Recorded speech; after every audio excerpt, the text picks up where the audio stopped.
Welcome back ناظرین، اس بزم نور میں ایک دفعہ پھر سے خوش آمدید۔ بزم کے سلسلے کو آگے بڑھائیں گے، اس بزم کو مہکائیں گے نعت رسول مقبول صلی اللہ علیہ وآلہ وسلم کی صداؤں سے۔ میں نعت سنانے کے لیے دعوت کلام دوں گا دعا عادل صاحبہ کو۔ جی دعا۔ بسم اللہ الرحمن الرحیم۔ یا رسول اللہ انظر حالنا، یا حبیب اللہ اسمع قالنا، یا رسول اللہ انظر حالنا، یا حبیب اللہ اسمع قالنا، اننی فی بحر ہم مغرق، اننی فی بحر ہم مغرق، خذ یدی ساحل لنا اشقالنا، خذ یدی ساحل لنا اشقالنا، اشقالنا، یا رسول اللہ انظر حالنا، یا حبیب اللہ اسمع قالنا۔ سخت مشکل میں پھنسا ہوں آج کل، سخت مشکل میں پھنسا ہوں آج کل، اے میرے مشکل کشا فریاد ہے، اے میرے مشکل کشا فریاد ہے، فریاد ہے، یا رسول اللہ انظر حالنا، یا حبیب اللہ اسمع قالنا، آپ کے بن کون ہے حاجت روا، آپ کے بن کون ہے حاجت روا، یا نبی اللہ سن لو التجا، یا نبی اللہ سن لو التجا، ہاں التجا، یا نبی اللہ سن لو التجا، یا نبی اللہ سن لو التجا، یا رسول اللہ انظر حالنا، یا حبیب اللہ اسمع قالنا، یا حبیب اللہ سبحان اللہ، سبحان اللہ۔ قالنا۔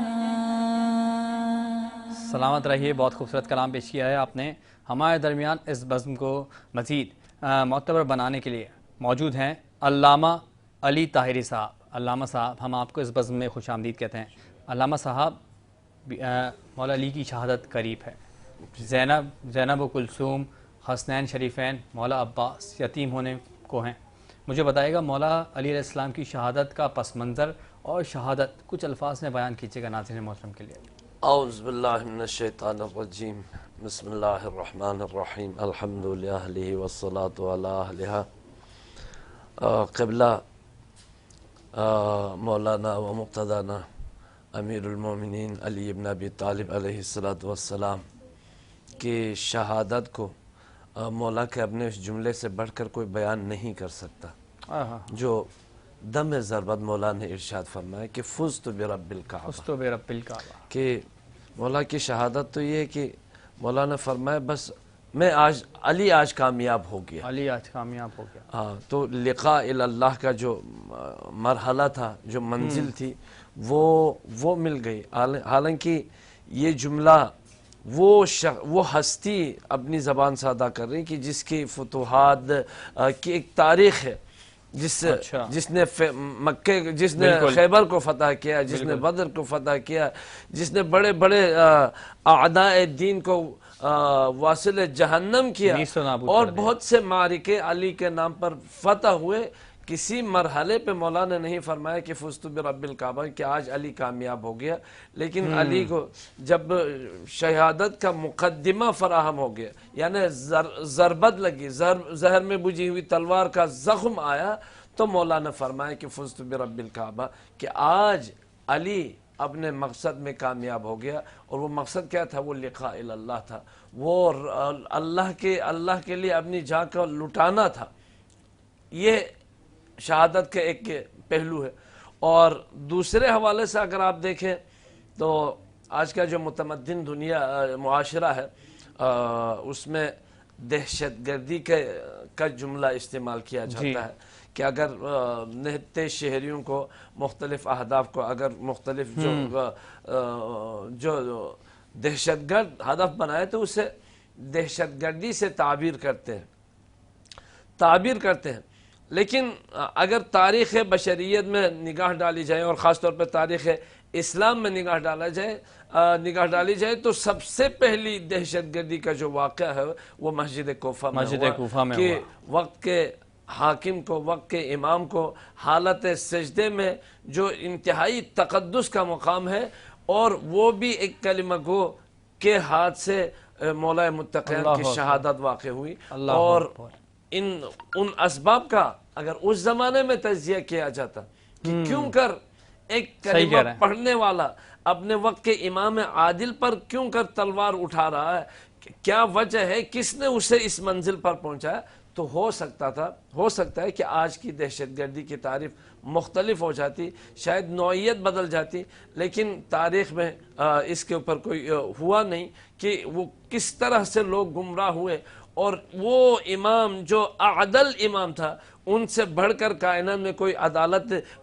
برپا کرنے والا تھا نہیں، اسے اپنے ہاتھوں سے قتل کر دیا، انہیں اپنے ہاتھوں سے شہید کر دیا۔ تو گویا یہ امام کی شہادت نہیں تھی، یہ مولا متقین کی شہادت نہیں تھی، بلکہ ابن ملجم کے ہاتھوں عدالت کا قتل تھا، کہ عدالت علی کا قتل تھا۔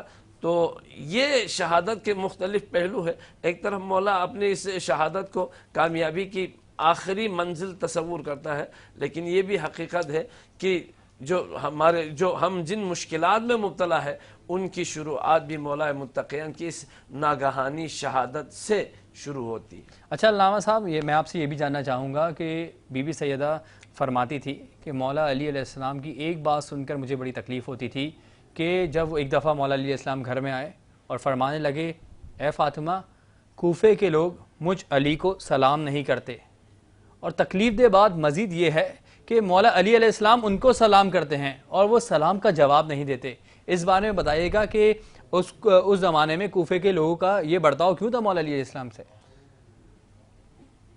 یہ کوفے کا، یہ تو مدینے کا حال ہے، یہ مدینے کا حال ہے، ظاہر ہے بعد وفات پیغمبر صلی اللہ علیہ وسلم، تو بس یہ وہ ضابطہ، وہ طریقہ، وہ ضابطہ جو پیغمبر اسلام صلی اللہ علیہ وآلہ وسلم نے اس اسلام کی آبیاری کے لیے متعین کیا تھا، تو متاسفانہ وہ کچھ متاثر ہو گیا، وہ راستے سے ہٹ گیا، تو پھر یہ سارے المیہ جنم دیے، کہیں دروازہ جلا، کہیں دروازہ گرا، کہیں کسی کو حق سے محروم کیا گیا۔ تو یہ اگر پیغمبر اسلام صلی اللہ علیہ وآلہ وسلم کی اس حدیث پر من وعن عمل ہوتا کہ انی تارکن فیکم الثقلین کتاب اللہ وعطرتی واہل بیتی، کہ لوگوں میرے بعد تم دو چیزوں سے متمسک رہنا، ایک قرآن اور ایک میرے اہل بیت، کہ اگر تم ان دونوں سے متمسک رہے تو لن تضلوا بعدی، تم میرے بعد ہرگز گمراہ نہیں ہوں گے، یہاں تک کہ حوض کوثر میں میرے پاس وارد ہو جائیں گے۔ تو وہ کچھ ایسے بنیادی باتیں تھیں جس کے نتیجے میں اسلام کا جو زرین جو پیغام تھا وہ کچھ مان پڑ گیا، وہ ریاست اسلامی کا کچھ تصور کچھ مان پڑ گیا، پھر وہ واقعات جن کی طرف آپ اشارہ کر رہے ہیں وہ رونما ہوتے ہیں کہ وہ علی عدل و انصاف کی وجہ سے بھی آیا، وہ رونما ہوا ہے، ظاہر ہے وہ علی جو ہر بعد میں مرکزی حیثیت رکھتا تھا، بے شک۔ چاہے وہ تبلیغ دین کا مرحلہ ہو، چاہے قرآن کی تبلیغ کا مرحلہ ہو، چاہے کسی شورش کا مٹانے کا مرحلہ ہو، چاہے کسی جنگ کو فتح کرنے، معرکے کو فتح کرنے کا مرحلہ ہو، ہر مرحلے پر حضرت علی ہر اول دستے میں شامل ہوا کرتے تھے۔ اور پھر جب علی اپنی منزل پر اپنے مقام پر نہیں رہے تو پھر وہ کیفیت جو آپ نے اپنے سوال میں اٹھایا وہ ظاہر ہونا شروع ہو گئے۔ تو یہ تسلسل پھر رہا اور اس کا اختتام مولا کی شہادت کی صورت میں ظاہر ہو گیا۔ اللہ اکبر۔ میں دعوت کلام دوں گا، آگے بڑھوں گا، دعوت کلام دوں گا حنیف فاطمہ صاحبہ کو کہ وہ نعت رسول مقبول صلی اللہ علیہ وآلہ وسلم پیش کریں۔ صلی اللہ علیہ وآلہ وسلم۔ میرے کملی والے کی، میرے کملی والے کی شان ہی نرالی ہے، میرے کملی والے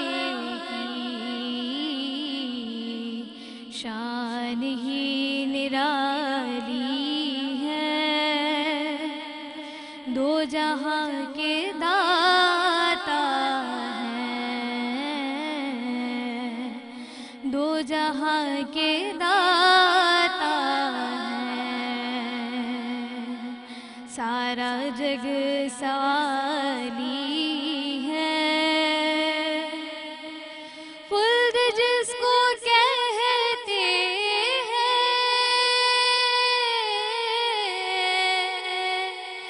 میری دیکھی بھالی ہے، خلد جس کو کہتے ہیں، میری دیکھی بھالی ہے، سبز سبز گنبد ہے، سبز سبز گنبد ہے، اور سنہری جالی ہے، سبز سبز گنبد ہے، اور سنہری جالی ہے، چاند کی طرح ان کو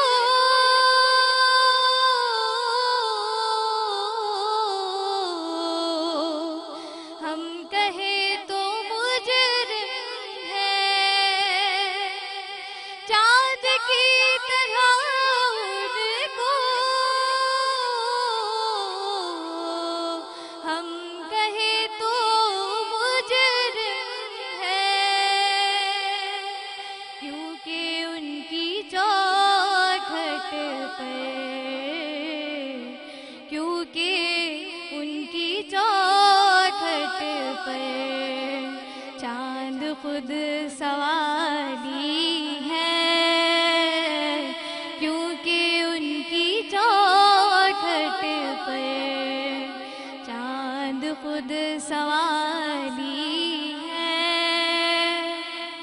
چھاؤں مہکی مہکی ہے،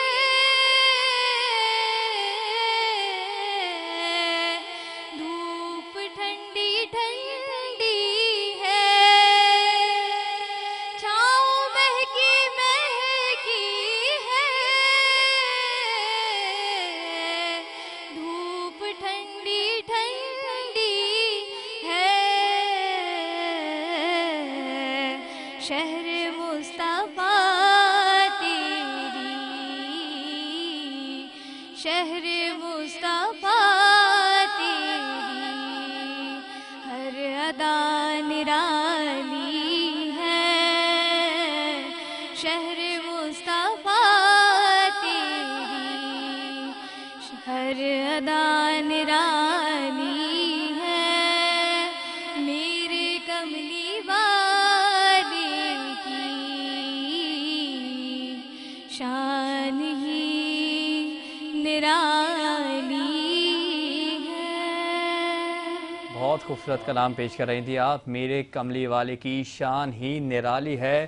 اور ناظرین محترم، حسن یوسف کو دیکھ کر جہاں انگلیاں کٹ جاتی تھی، وہیں فخر یوسف ہیں حضرت محمد مصطفیٰ صلی اللہ علیہ وآلہ وسلم. حسن محمد کو دیکھ کر چاند دو ٹکڑے ہو جاتا ہے. کہاں انگلی کہاں چاند. اچھا، میں بڑھوں گا ہمارے پہلے مہمان انور خورشید صاحب کی جانب. اچھا میجر صاحب، مجھے بتائیے گا، چاند کا ذکر ہو رہا تھا اور چاند کے دو ٹکڑے ہونے کا ذکر ہو رہا تھا، لیکن آج کے اسلامی جمہوریہ پاکستان میں رویت ہلال کمیٹی کو چاند دیکھنے میں اتنی کنفیوژن کیوں ہوتی ہے؟ جبکہ شام میں ایک بیان آتا ہے کہ چاند نظر نہیں آیا، پھر 10 بجے 11 بجے یہ بیان آتا ہے ایک دم سے کہ چاند نظر آ گیا. اس بارے میں کچھ بتائیے گا، اور اس بار عید کے چاند کی کیا اپڈیٹ ہوگی؟ دیکھیے جی، یہ جو چاند کا ایک سسٹم ہے، یہ پورا سولر سسٹم ہے. اچھا. چاند جو ہے نا، اگر ہم اس کو اس طرح سے دیکھیں کہ چاند جو زمین کے گرد گھومتا ہے، سورج مشرق سے نکلتا ہے، مغرب میں غروب ہوتا ہے. چاند مشرق سے نکلتا ہے، مغرب میں غروب ہوتا ہے. اور اس میں 4-5 ایسی چیزیں اس میں شامل ہیں کہ اگر ان کو سب کو جوڑا جائے تو پھر پتہ چلے گا چاند کا. سب سے پہلے کہتے ہیں کہ چاند کی پیدائش. چاند جب ہر مہینے چاند کی پیدائش ہوتی ہے، تو اس دفعہ جو چاند کی پیدائش ہو رہی ہے وہ ہو رہی ہے گرینوچ GMT کے مطابق 20 تاریخ کو صبح 4:12 پر. جی. اور پاکستان میں اس وقت ٹائم ہوگا 9:12، اور تمام ملکوں میں وہ ایک ہی ٹائم میں پوری زمین میں وہ ایک ہی وقت میں چاند کی برتھ ہوگی. چاند کی برتھ ہونے کے بعد چاند کو دیکھنے کی جو اس کی عمر ہے چاند کی، وہ عام طور پر ہوتی ہے تقریباً 12، 13، 14، 15 گھنٹے کی. تو وہ جب اتنے دیر کا وہ چاند ہو جائے تو وہ چاند نظر آتا ہے. صحیح. پھر تیسری بات یہ ہے کہ اس کی برتھ کے ساتھ ہی اس کی ایلومینیشن ہوتی ہے، اور کتنا ہوتا ہے اس کی پرسنٹیج ہوتی ہے. جب 14ویں کا چاند ہوتا ہے وہ 100% روشن ہوتا ہے. اور اسی طرح جو چاند جب 1% کا ہو جاتا ہے، 0.1% تو وہ چاند پھر نظر آتا ہے. وہ 11، 12، 14 گھنٹے کا ہوتا ہے. اور ایک اور اس میں اگلی بات آتی ہے کہ جو سورج کا پورا ہمارا دن ہوتا ہے وہ 24 گھنٹے کا ہوتا ہے. 24 گھنٹے بعد آپ کو سورج دوبارہ ادھر نظر آتا ہے. چاند 25 گھنٹے، تقریباً 25 گھنٹے لیتا ہے نکل واپس ایک اس جگہ پہ آنے پہ. تو اسی طرح اب بھی جو اس دفعہ چاند نکل رہا ہے 4:12 GMT پہ پاکستان کے صبح 9:12 20 تاریخ کو، تو لہٰذا جس وقت اگر ہم دنیا شروع کرتے ہیں نیوزی لینڈ سے، تو نیوزی لینڈ سے چلتے چلتے چلتے پاکستان کو کراس کر جائے گا تو 20 تاریخ کو رات کو کہیں بھی چاند نظر نہیں آئے گا. اور حتیٰ کہ یہ جب سعودی عرب میں جائے گا، سعودی عرب میں پھر ان کا اپنا ایک سسٹم ہے، رویت ہونے کا اتنا چانس نہیں ہے وہاں پہ.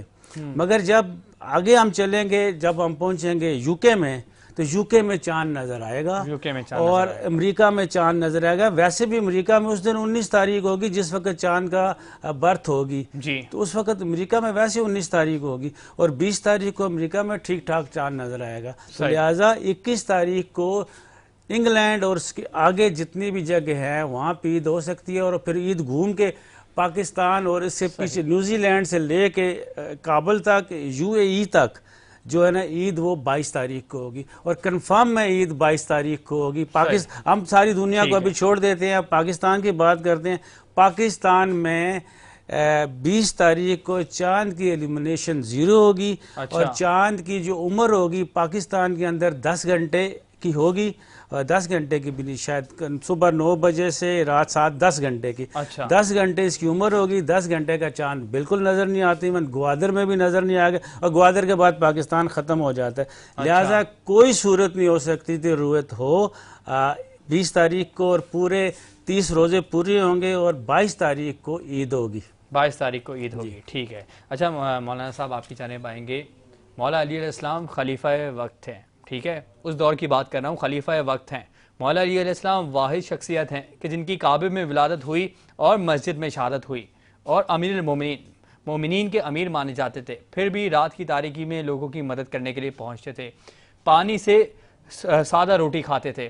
آج کل کے ہمارے لوگوں کو مولا علی کی یہ شخصیت اپنانے میں کیوں پیچھے ہیں؟ مولا علی کی یہ شخصیت اپنانے میں ذرا سی اللہ عزت دے دیتا ہے تو وہ مغرور ہو جاتے ہیں اور وہ غریبوں کے پاس نہیں جاتے. اس بارے میں کچھ بتائیے گا. ضرور آپ کے سوال کا جواب دوں گا. قبلہ نے جو چاند کے اوپر جو گفتگو کی ہے, اگر آپ کی اجازت ہو تو میں بھی 2-4 جملے عرض کروں. یہ بہت حساس موضوع ہے چاند کا معاملہ. اچھا. جو ابھی پہلی رمضان کا ہوا, جی بڑے اختلافات ہوئے, چاند ہوا نہیں ہوا, اور اس جدید دور میں ایسے یقینی امر سے متعلق اختلاف کا ہونا علمیت سے کم نہیں ہے. اور یہ علمیہ جو ہے سوشل میڈیا کے ان لوگوں کی وجہ سے جنم دے رہا ہے جو صرف بولنے کے ماہر, جو صرف لکھنے کے ماہر ہے.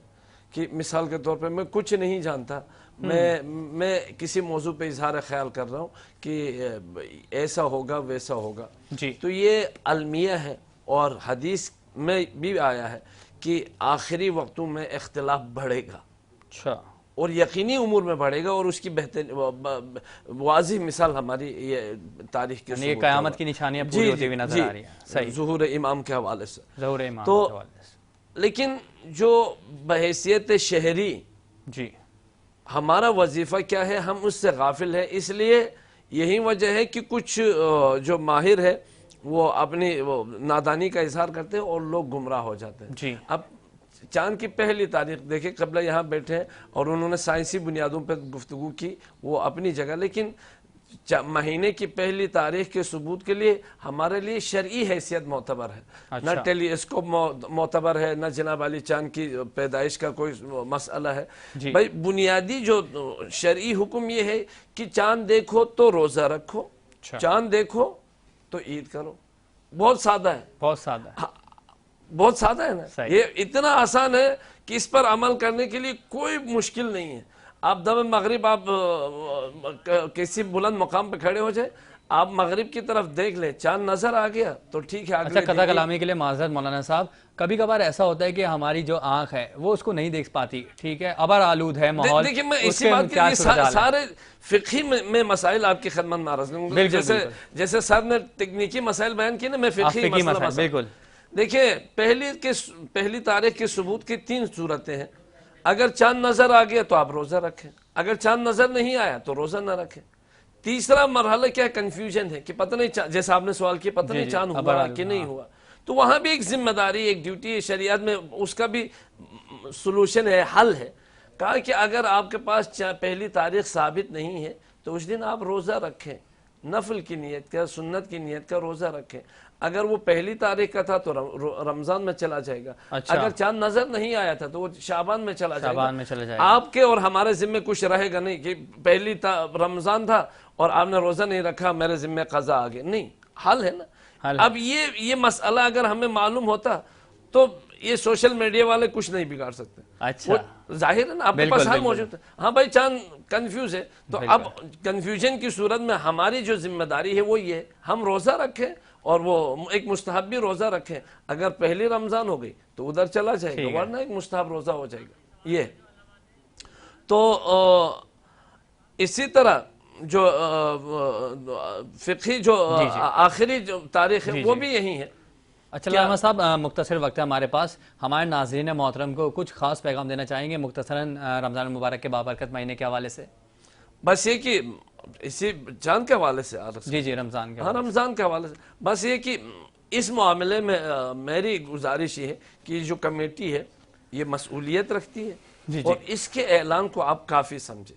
اگر یہ کمیٹی کہتی ہے کہ چاند ہو گیا تو آپ عید کریں, اگر یہ کمیٹی کہتی ہے کہ پاکستان میں نظر نہیں آیا تو ان کی بات ہمارے لیے تمام ہے. اس لیے کہ ہم نے ان افراد کو اسی ذمہ داری کے لیے رکھا ہے. اور اگر کہتے ہیں, اور اس میں مجھے اپنی رائے دینے سعودی عرب کے لیے عید کب ہوتی ہے, دوسرے خطوں میں عید کب ہوتی ہے, کب نہیں ہوتی, یہ سب دیکھنا ہمارا کام نہیں, وہ مسئولین کی ذمہ داری ہے. ٹھیک ہے, آپ کا نقطہ نظر ہمارے پاس آ گیا.